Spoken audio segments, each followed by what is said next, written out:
तो अब ईरान के द्वारा इजराइल पर मिसाइल से भीषण हमले के बाद वेस्ट एशिया का माहौल एक बार फिर से गर्म हो चुका है और इस बीच दुनिया भारत की ओर देख रही है, क्योंकि अभी तक कई देशों के बीच चल रहे युद्ध में जिस भारत का जिक्र भी नहीं होता था, वह भारत इस बार ईरान और इजराइल की जंग के बीच केंद्र में आ चुका है और ईरान मदद के लिए भारत की गुहार लगा रहा है कि भारत किसी न किसी तरीके से ईरान की मदद करें, क्योंकि ईरान ने एक साथ 180 से भी ज्यादा मिसाइल से इजराइल पर एक साथ अटैक तो कर दिया है, लेकिन इसके बाद इजराइल भी शांत नहीं बैठने वाला और उन्होंने सीधा ईरान को धमकी दिया है कि वह इसके जवाबी हमले के लिए तैयार रहे और ईरान को इसमें डर है कि कहीं इजराइल परमाणु बम से हमला न कर दे। इसलिए ईरान भारत से मदद की गुहार लगा रहा है। फिलहाल भारत ने कुछ मामलों में तो पहली बार ईरान और इजराइल को लेकर एडवाइजरी जारी की है, लेकिन दूसरी तरफ भारत के लिए भी एक नई मुसीबत खड़ी हो गई है, क्योंकि भारत की जो एनर्जी सिक्योरिटी है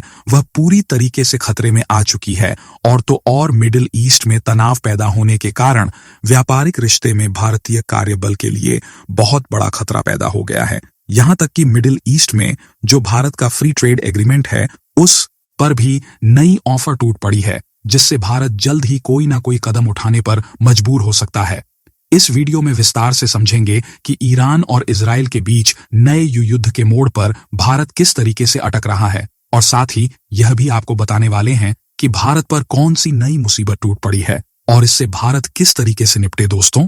इस वीडियो में हम सभी पहलुओं पर विस्तार से चर्चा करेंगे, लेकिन उससे पहले अगर आप भी एक सच्चे भारतीय हैं तो कमेंट में आई लव माई इंडिया जरूर लिखें। साथ ही इस वीडियो को लाइक करते हुए चैनल को भी जरूर सब्सक्राइब कर लें ताकि आपको देश और दुनिया से जुड़ी हर एक जानकारी सबसे पहले मिल सके। दरअसल रशिया यूक्रेन का युद्ध तो एक तरफ चल ही रहा है, जिसे लगभग 3 साल पूरे होने को है। हालांकि भारत अपनी कूटनीति और जियोपॉलिटिक्स को अच्छे तरीके से इस्तेमाल करना जानता है, इसलिए ऐसे समय में भी जब दुनिया के बड़े बड़े देशों की अर्थव्यवस्था कमजोर होने लगी, तब भी भारत अपनी अर्थव्यवस्था मजबूत तरीके से कंट्रोल किए हुए हैं और पिछले 2-2.5 सालों में अगर किसी देश की सबसे तेज बढ़ने वाली अर्थव्यवस्था है तो वह है भारत की। और आज भी भारत की जीडीपी रफ्तार दुनिया के सभी देशों से आगे है, क्योंकि भारत ने यहां पर एनर्जी सेक्टर को सिक्योर करने पर फोकस किया, जिसमें भारत ने अमेरिकी प्रतिबंधों के बावजूद भी दिमाग लगाया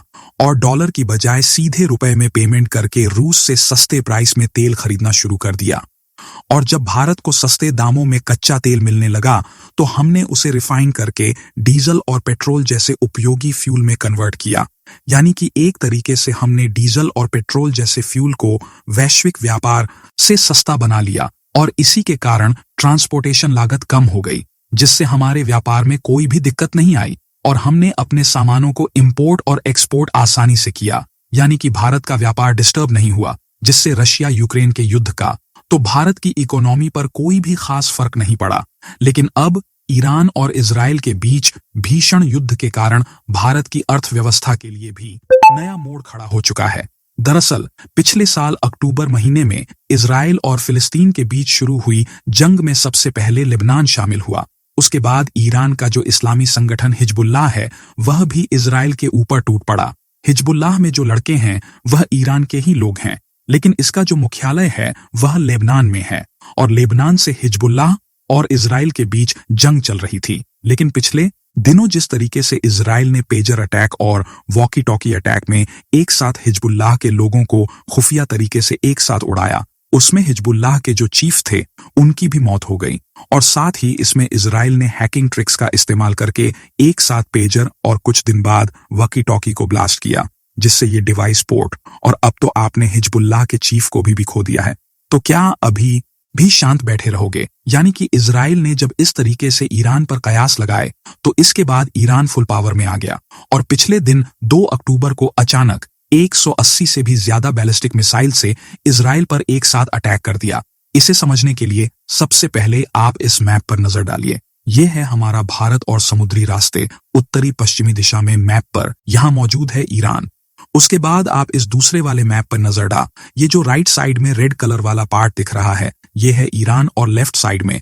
जो छोटा सा रेड कलर वाला एरिया है यही है इजराइल। यहाँ पर लेबनान और गाजा को भी आप येलो कलर में देख सकते हैं। यानी कि ईरान ने पिछले दिन जब एक साथ 180 मिसाइल को यहां से इजराइल के लिए छोड़ा, तो वह मिसाइल इराक के ऊपर से होती हुई इजराइल तक पहुंची, जिसमें से कुछ मिसाइल जॉर्डन वाले इलाके में ही फायर हो गई। फिर भी लगभग 90 पार तक मिसाइल के सटीक टारगेट पर पहुंची। फिलहाल उनमें से भी एयर डिफेंस सिस्टम ने कई मिसाइल्स को डिस्ट्रॉय कर दिया, लेकिन उसके बावजूद भी कई मिसाइल सीधा इजराइल पहुंच गई, जिसे आप वीडियो फुटेज में साफ साफ देख सकते हैं। आपको बता दें कि मैप में इजराइल भले ही छोटा सा देश दिख रहा है, लेकिन इसके पास डिफेंस हथियारों की कोई कमी नहीं है। इसलिए अब इजराइल ने पलटवार के लिए जिस तरीके से ईरान को धमकी दिया, उससे इन्हें डर लग रहा है कहीं इजराइल ईरान पर परमाणु बम से अटैक ना कर दे। और यहीं पर बीच में आता है भारत, क्योंकि ईरान को इजराइल से डर लग रहा है तो भारत से मदद की गुहार लगा रहे हैं।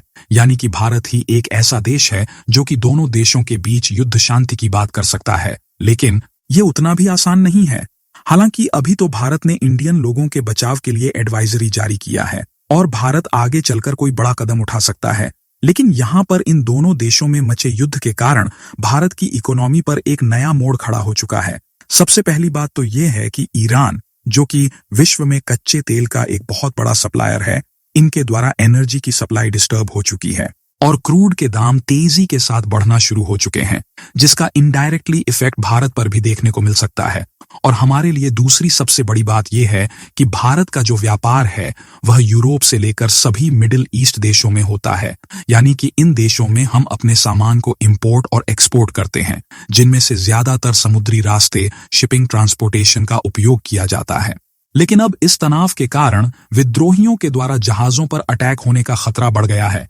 इसके अलावा यूरोपीय देशों के लिए हम लोग इस्तेमाल कर रहे हैं international north south transportation corridor, और यह रास्ता भी ईरान और अजरबैजान से होते हुए रूस तक पहुंचता है, जिसके कारण ईरान की इवॉल्वमेंट होने से यह रूट भी कहीं ना कहीं डिस्टर्ब हो चुका है। यानी कि दोनों देशों के बीच माहौल ठंडा नहीं होता तो ट्रेड रूट डिस्टर्ब होने से दूसरे देशों में भारत का व्यापार कमजोर हो जाएगा, जिससे इसका ज्यादातर असर भारत की इकोनॉमी पर भी देखने को मिलेगा और कुछ आइटम्स भी महंगे हो सकते हैं।